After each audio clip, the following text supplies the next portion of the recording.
of the things that I'm interested in doing with the Armory channel is showing you guys some of the products that we design along the way that doesn't make the cut, or different ideas that we try out that just doesn't really work, and so we can it, or we modify it, split it into other products, and I have a product right here. So a couple years ago, I think we're on 3 years now, I wanted to design a placard, sort of a product, triple mag flat placard with a built-in dangler pouch. That was the original idea. I thought, hey, it'd be really cool to offer a one and done product that doesn't require any sort of modularity, adding different products. You could just immediately run it as a micro chest rig, or you can immediately drop it onto the plate carrier of your choice. So this was, I believe, version 1. There might be an earlier one, but I think this was the first one that I could find around here. And as you will see, we have 3 Crye style front mag pouches that can fit your standard AR magazines, so your standard P-mags, steel mags, whatever it is. One thing that I did want right off the bat was the ability to run 7.62 magazines like this Scar mag. It does introduce some issues with the flap being too long, which we addressed later, so that was a lot of fun.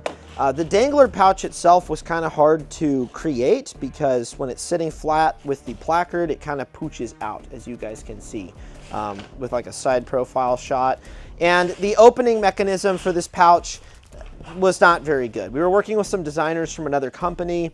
Some things were lost in translation, quite a lot of things actually, and so it wasn't really working out. But what I was trying to do was make a smaller sort of dangler style pouch built in, not something this large, and just playing with the design overall. So we have this AC1 right here, so if we throw this on, you guys can kind of see what this first version looked like.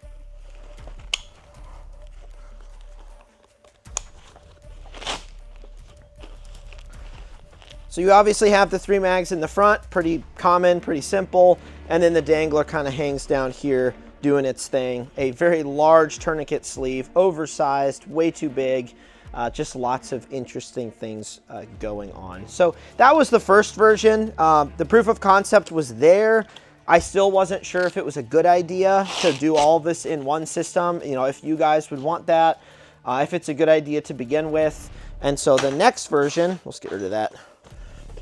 We changed it slightly. We actually tried a larger dangler pouch in the center. There were some things lost in translation because I did not want it that big originally. Mag pouches pretty much stayed the same. We added a chest rig loop, so you could actually run this as a chest rig. So you have the one loop here so you can run a harness, and you have one right here for a back strap. The mag pouches were still not cutting it. The flaps were made shorter, which was good. So if you run a Scar mag, now they don't hang as much. So that's very nice. The downside, I think this is what happened when we changed it, is then when you run a weird magazine, nope, AK is fine. There's still enough adherence, and so you're good to go. So mags are good. Dangler pouch still kind of, hanging out. Still not sure if this is a great product. The next version, we started to get, we went back to a single pull design. So that was something that I really wanted. Off the bat was a way of opening the pouch easily with a single hand, which a lot of sort of dangler pouches out there, you cannot do that with. And so this trapdoor design technically works. The problem with it is the pouch is just kind of hard to, the sizing's weird. The panel is very small. They have Chemlite thingies here on the inside. I thought that would be nice. And so we have that, and there's Velcro closure at the top so that can shut, then you zip it up. And you can have your Med ID panel there, rip it open, you're good to go. So interesting pouch, kind of fun. We then added more chest rig loops. So we have the middle loop here in the middle, like we have on all of our products now. I think this was actually the first product that we had that had this, because I told them, hey, it's really important to have some options. Being able to attach your back strap in the middle just helps with the weight a little bit better. It also allows you to tie in other equipment if you are wearing this on the front of a plate carrier. So we have our traditional 3 now. That's nice. Pouch changed slightly, not too much. So it's getting close. The pouch kind of isn't working out. And if we add this to a plate carrier, you guys can see what it looks like.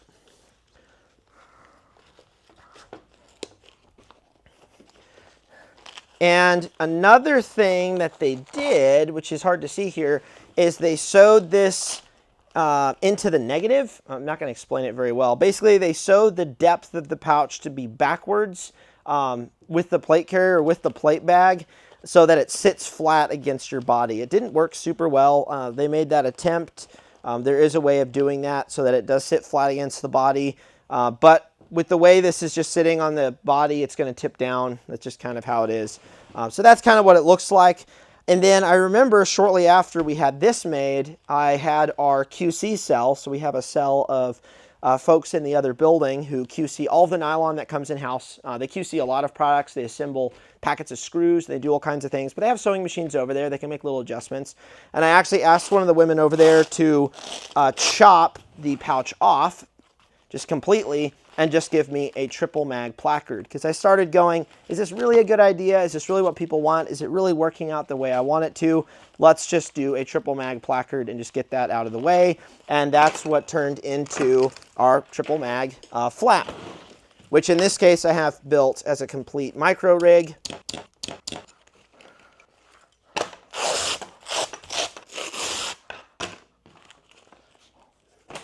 And that's what it looks like.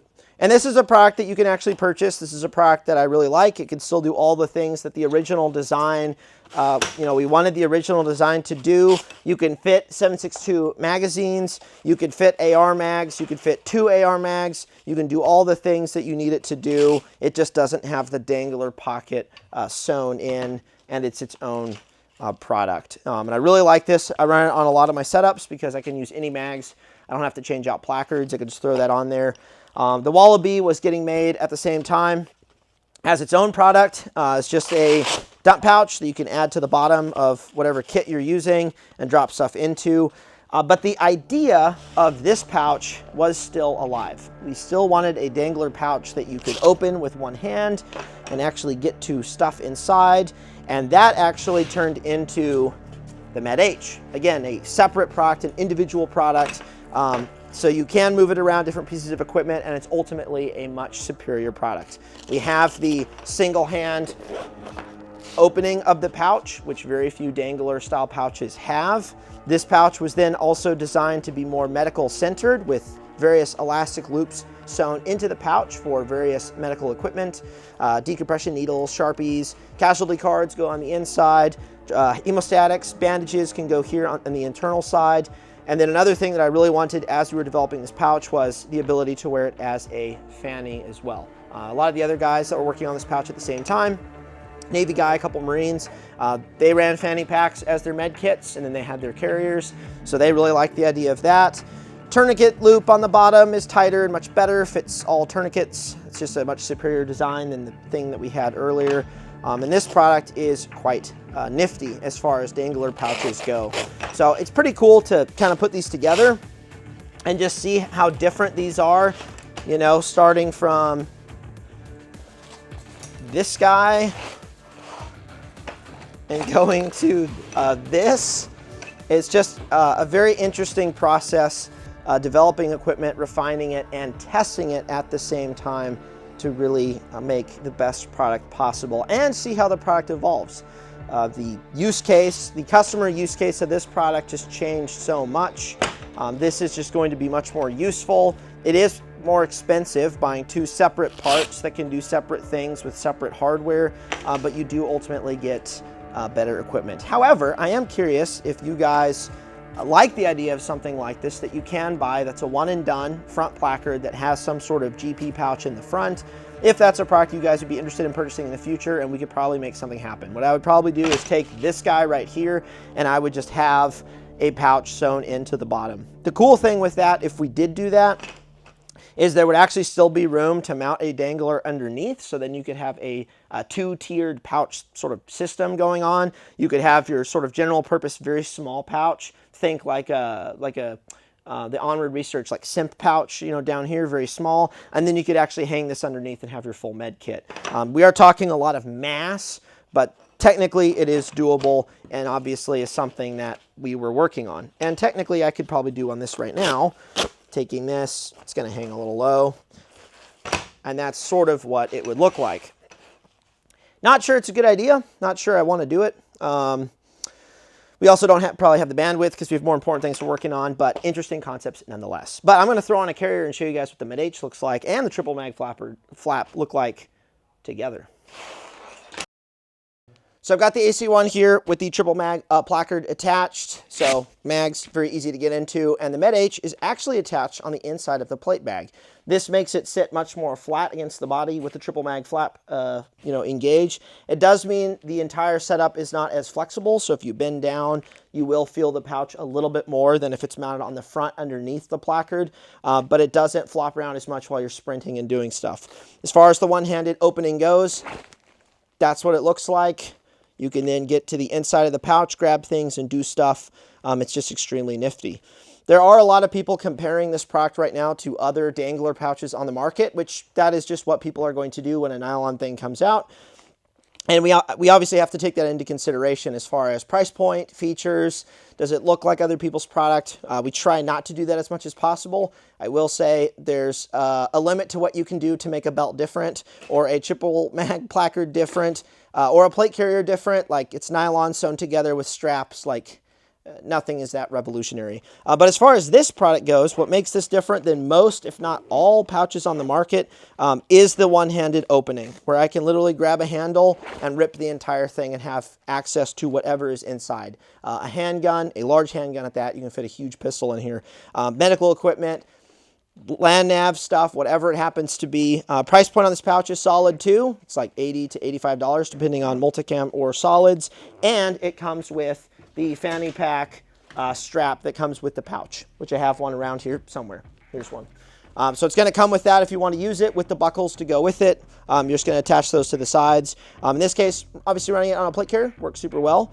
And we also have a place for shears, which you don't have to do. You can just take those out, slip this back in, hide that, just have the pull handle, shut the zippers, tourniquet on the bottom, and you're good to go. You could put the shears inside or stick them in your plate carrier, look really cool, something like that. So anyway, not sure if this is an interesting video to some of you guys, just kind of, walking through the design process here at T-Rex Arms. One thing, sort of a misconception out there that a lot of people don't understand is we don't manufacture our own nylon in-house.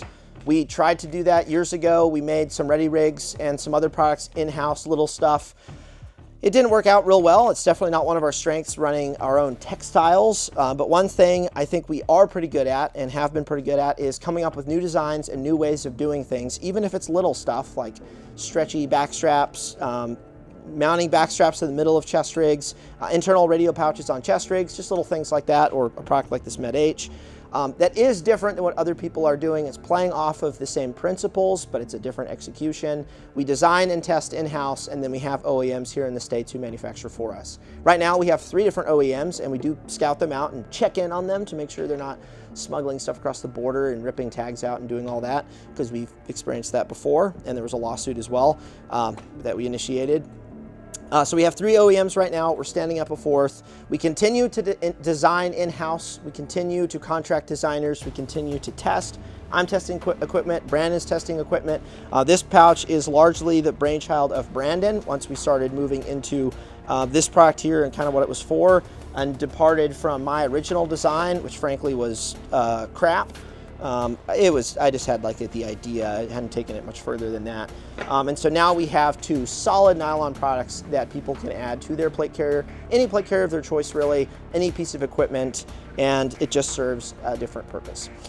If you guys found this video, interesting, then just let us know, and we will do more videos talking about the design process of different products, because we do have all kinds of prototypes of different things. Once a product is out, I would love to show you guys those prototypes and walk you through the why we did certain things or why we didn't do other things, so you guys can really get a better understanding of what we're doing for you guys and why we are doing it. Thanks for watching.